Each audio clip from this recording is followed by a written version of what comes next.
បាទសូមគោរពជម្រាបសួរខ្ញុំបាទ Rojino ថ្ងៃនេះសូមបង្ហាញអ្នកទាំងអស់គ្នាពីរបៀបបង្កើត password ទី2ណាពីរបៀបបង្កើត password ទី2ហើយនឹងពីរបៀបផ្លាស់ប្ដូរ password ទី2ហើយនឹងពីរបៀបដែលយើងមិនចាំ password ទី1របស់យើងភ្លេច password ទី1របស់យើងពីរបៀបនៃការបដូរ password ទី1របស់យើងណាអញ្ចឹងអូខេឥឡូវដើម្បីបង្កើត password ទី2របស់យើងឥឡូវអ្នកដែលគាត់មិនទាន់មាន password ទី2សំទោសផងអ្នកដែលគាត់មិនទាន់មាន password ទី2នៅពេលដែលគាត់បង្កើតដំបូងឡើងគឺវាឡើងចេញមកជាលក្ខណៈបែបនេះ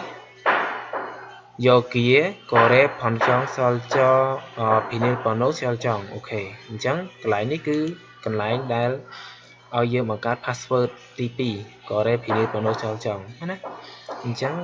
ដើម្បីបង្កើត password ទី2បានយើងចូលមកកន្លែងនេះមកស្រួលណាយើងចូលមកចុចវាទៅយើងអាចបង្កើត password ទី2របស់យើងបានហើយអូខេឥឡូវ password ទី2របស់យើងដាក់អី password ទី2របស់យើងដាក់អីដាក់មក password ទី2របស់យើងគឺយើងវាយលើហើយគឺយើងវាយខាងក្រោមដូចគ្នាតែឲ្យចាំ password ប្រតិបត្តិការនោះគឺយើងត្រូវការចាំ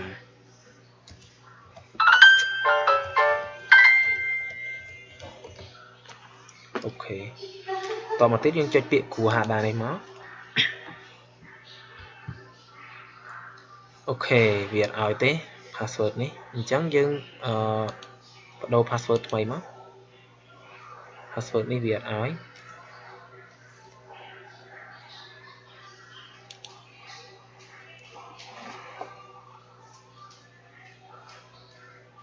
អូខេ password នេះវាអត់ឲ្យយើងទេវាដាក់ថា Pinil Panoe Sayong Chairame Sayong House if Semida អញ្ចឹងវាដាក់ថាលេខសម្ងាត់ទី2របស់យើងមិនអាចប្រើជាមួយនឹងឈ្មោះរបស់យើងដែលយើងបង្កើតដាក់នេះ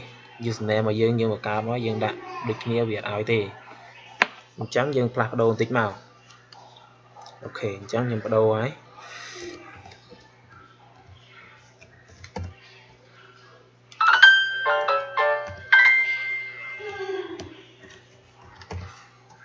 អូខេឥឡូវខ្ញុំចុចចូលម្ដងទៀតអូខេឥឡូវយើងបានបង្កើត password ទី2របស់យើងរួចហើយយើងបានបង្កើត password ទី2របស់យើងរួចហើយវាដាក់ថា Kore Pinil Panoga Songgung Chokoro Chochang Thios Semida អូខេអញ្ចឹងយើងបានបង្កើត password ទី2 password ទី2របស់យើងរួចហើយណា password ប្រតិបត្តិការអូខេឥឡូវយើងបង្កើត password ប្រតិបត្តិការទី2របស់យើងហើយមេរៀនថ្ងៃនេះគឺខ្ញុំប្រាប់ពីរបៀបផ្លាស់ប្ដូរ password ទី2របស់យើងនិងភ្លេច password ទី1ឬក៏ប្ដូរ password ទី1របស់យើងអូខេឥឡូវយើងមើលពាក្យប្រវត្តិយើងមើលពាក្យប្រវត្តិណាអាហ្នឹងគឺយើងចូលមកខាង My Profile របស់អង់គ្លេសគឺចូលមក My Profile បន្តមកទៀតយើងមើលមកខាងស្ដាំនេះប្រវត្តិគឺការពារអូខេអញ្ចឹងកន្លែងនេះគឺជាកន្លែងដែលយើងផ្លាស់ប្ដូរ password ទី1របស់យើងបើសិនជាយើងចង់ផ្លាស់ប្ដូរ password ទី1របស់យើង password ទី1របស់យើងយើងពិបាកចាំវែងអីចឹងយើងចង់បដូរគឺយើងអាចបដូរកន្លែងហ្នឹងបាន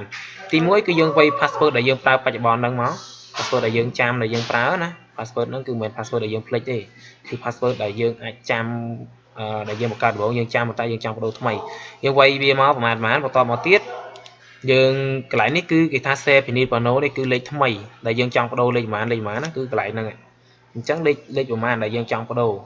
វាឈ្មោះអីលេខអីអញ្ចឹងយើងក៏ដាក់ទៅឲ្យយើងចាំខ្លួនយើងណាយើងដាក់ពីលើនេះហើយគឺយើងវាយពីក្រោមនេះឲ្យដូចគ្នាណាអូខេបន្តមកទៀតយើងវាយដាក់ Pinil Pano បើសិនជាវាមានកន្លែងណាខុសអីមួយវានឹងលោតផ្ទាំងក្រហមឲ្យយើងហើយណាដាក់ថា Pinil Pano Chamut Semida អញ្ចឹងវានឹងចេញមកអញ្ចឹងហើយឬក៏ថា Pinil Pano Ilchi Anat Semida អញ្ចឹងទៅអូខេអញ្ចឹងយើងចូលមើលមកកូរ៉េ Pinil Pano បងខ្យងកូរ៉េ Pinil Pano បងខ្យងនេះកូរ៉េនេះមានន័យថាផ្ទាំង dashboard របស់យើងនៅខាងក្នុងហ្នឹងហើយដែលយើងប្រើប្រាស់ខាងក្នុងលេខសម្ងាត់ដែលយើងប្រើប្រាស់នៅពីខាងក្នុងអានេះគឺជាលេខសម្ងាត់ដែលយើង login ចូលនេះគឺជាលេខសម្ងាត់ដែលយើងប្រើប្រាស់នៅខាងក្នុង profile ឬក៏ផ្ទាំង dashboard ដែលខាងក្នុងដែលយើងប្រើ password ប្រតិបត្តិការណាអូខេអញ្ចឹងយើងបដូរ password ប្រតិបត្តិការរបស់យើងគឺកូរ៉េ Pinil Pano បងខ្យងអញ្ចឹងដើម្បីយើងចង់បដូរ password ទី2របស់យើងប្រើថ្មី dương trong này scroll trăm hay chập trăm dương bắt đầu thay mà ok chẳng dương quay password TP bảo dương này dương pra nắng dương quay máu tọt một tiết dương đặt password thay để dương trong bắt đầu này dương đặt password thay để dương trong bắt đầu lại ní có password thay để dương trong bắt đầu được kia và tọt một tiết lại ní cứ có đấy thì ní bọn nó phản kháng dương cho lại nắng máu vì nó phản kháng này dương này nè cái đặt tha ở dương bắt đầu password TP là này nè password ប្រត់បទការទី2របស់យើងហើយក៏រ៉េពីនេះបងនោះបានចង់ហ្នឹងគឺយើងអាចបដូរបានហើយតែបើសិនជាវាខុសកន្លែងណាមួយវានឹងឲ្យយើងបំពេញដូចខ្ញុំប្រាប់អញ្ចឹងបើសិនជាចុចហ្នឹងទៅវាប្រាប់ថាកន្លែងនេះលេខពិនិត្យបងនោះនេះយើងអាចដាក់បានទេវានឹងលោតក្រហមឬក៏ដាក់ថាពិនិត្យបងនោះកា LG Anasmida ឬក៏ថាពិនិត្យបងនោះកា Chamutria Sumida បើសិនជាពិនិត្យបងនោះ Chamutria Sumida មានន័យថាកន្លែងនេះគឺ password ដែលយើងវាយដំបូងនេះគឺ password ហ្នឹងយើងអត់ចាំយើងភ្លេចអីចឹងទៅយើងចង់បដូរ password ថ្មីយើងវាយទៅវាអត់ត្រូវឬខុសសយមួយវាដាក់ថាពីនេះប៉ុណ្ណោះចាំមកទៅសុំដែរចឹងទៅណាហើយបើកន្លែងនេះបើសិនជា password ថ្មីដែលយើងបង្កើតថ្មីនេះវាដាក់ថាពីនេះប៉ុណ្ណោះ Ilchiana Smida ចឹងទៅវាដាក់ថាពីនេះប៉ុណ្ណោះរបស់យើងមិនអាចយកទៅប្រើប្រាស់បានទេអញ្ចឹងគឺឲ្យយើងផ្លាស់ប្ដូរថ្មីទៅហើយកន្លែងនេះគឺ password ទី2របស់យើងដែលយើងភ្លេចដល់ពេលដែលយើងភ្លេច password ទី2យើងត្រូវធ្វើយ៉ាងម៉េចយើងអាចបដូរវាបានណាយើងភ្លេច password ទី2យើងអត់ចាំ password ទី2របស់យើងអាចបដូរបានអញ្ចឹងដើម្បីបដូរ password ទី2របស់យើងបានគឺយើងមើលមកពីខាងក្រោមគេដាក់ correct vinyl porno che sol chong ណា correct vinyl porno che sol chong មានន័យថា che sol chong នេះគឺ password ថ្មីដែលយើងនឹងត្រូវបង្កើតវាភាសាថ្មីវិញណា che sol chong ភាសាថ្មីវិញអូខេចឹងគេដាក់ថា correct vinyl porno che sol chong ចឹងយើងចុចចំនឹងមកសម្រាប់អ្នកដែលគាត់ភ្លេចណាឬក៏គាត់ចូលក្នុងហ្នឹងគាត់ភ្លេចហ្នឹងគាត់អាចបង្កើតថ្មីបានដូចគ្នាតែកន្លែងនេះគឺសម្រាប់អ្នកដែលគាត់ចាំ password គាត់ប៉ុន្តែគាត់ធុញ password ហ្នឹងវែងពេកអញ្ចឹងទៅគាត់ចង់ផ្លាស់ប្ដូរឲ្យស្រួលចាំគឺគាត់វាយ password ចាស់របស់គាត់ហ្នឹងមកបន្ទាប់មកគឺគាត់វាយ password ថ្មីកន្លែងនេះគឺក៏ password ថ្មីដូចគ្នាណាកន្លែង password ថ្មីដូចគ្នាបន្ទាប់មកទៀតបើកន្លែងនេះគឺកន្លែងដែលយើងមិនចាំ password ទី2របស់យើងទេអញ្ចឹងកន្លែងនេះយើងមិនបាច់ចាំប៉ះពាល់ទេយើងចុចតែកន្លែង correct vinyl porno che sol chong នេះទៅវានឹងឲ្យយើងផ្លាស់ប្ដូរ password ទី2របស់យើងបានណាអញ្ចឹងយើងចុចចំកន្លែងហ្នឹងមកអូខេវាដាក់ថាemail យើងនេះវាដាក់ email តបមកវាឲ្យដាក់ថា hack in asipcho hack in mail ឬ patke themida អូខេវាថាឲ្យយើងទៅពិនិត្យមើលនៅក្នុង email ទៅអញ្ចឹងយើងចូលទៅពិនិត្យមើលនៅក្នុង email យើងទៅអូខេឥឡូវយើងចូលពិនិត្យមើលក្នុង email យើងអូខេនេះមកហើយវ៉ាន់ខ្វាញ់យើងចូលមើលទៅបើទៅនេះវាលោតចេញមកជាទម្រង់បែបនេះណាវាជាទម្រង់បែបនេះមកយើងចុច conform វាទៅចុច like conform មកទៅអូខេវានឹងឲ្យយើងបង្កើត password ថ្មីណាអញ្ចឹងយើងវាយមក password ថ្មីដែលយើង password មុនយើងភ្លេចទៅហើយនេះគឺជា password ថ្មីដែលយើងបង្កើតមួយទៀតយើងបង្កើតដោយចាំណាអញ្ចឹងយើងវាយវាមក password អីបន្ទាប់មក save មកបើសិនជាវាខុសវាដាក់ថា Pinipano Chamutria Smida អញ្ចឹងទៅហ្នឹងយើងដាក់សារថ្មីទៀតទៅណា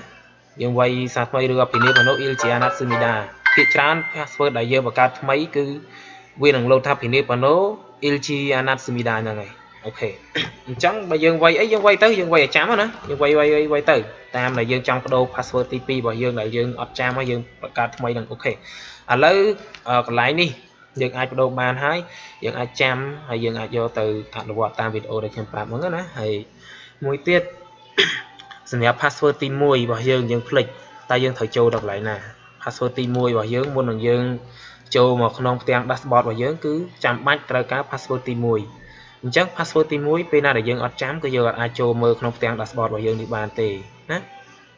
អញ្ចឹងដើម្បីចូលមើលផ្ទាំង dashboard របស់យើងតើយើងចាំ password ទី1តែបើយើងភ្លេចគឺយើងអាចចូលបដូរ password ទី1បានហើយយើងអាចចូលឲ្យក្រុមហ៊ុនគេផ្ញើ password ទី1មកឲ្យយើងម្ដងទៀតបានអូខេអញ្ចឹងយើងចូលពាក្យយើងលុបវាសិនមក